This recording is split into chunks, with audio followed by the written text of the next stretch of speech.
Bill Gates do të dhuroj $200 miliard. Njerëzit nuk do të thonë ai vdiq i pasur.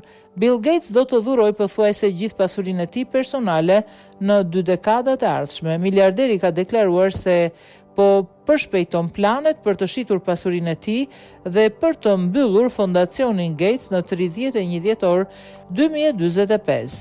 Njerëzit do thonë shumë gjëra për mua kur të vdes, por jam i bindur që ai vdiq i pasur nuk do të jetë njëra prej tyre, shkroi Gates në një postim.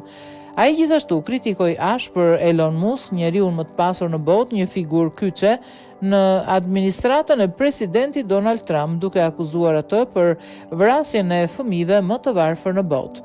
Musk ka drejtuar departamenti i efikasitetit të qeverisë dhe me rolin e tij ka ndikuar në vendimin e presidentit Trump për të ndërprer fondet për agjencinë e USAID, e cila më parë ka ofruar miliarda fonde për gjithçka, nga vaksinat për fëmijë deri tek ndihmat ushqimore. Gates e bëri njoftimin në rastin e 25 dhjetorit fondacionit, të cilin e themeloi me ish bashkëshorten Melinda, që nga themelimi i fondacioni ka dhuruar $100 miliard duke ndihmuar në shpëtimin e miliona jetëve.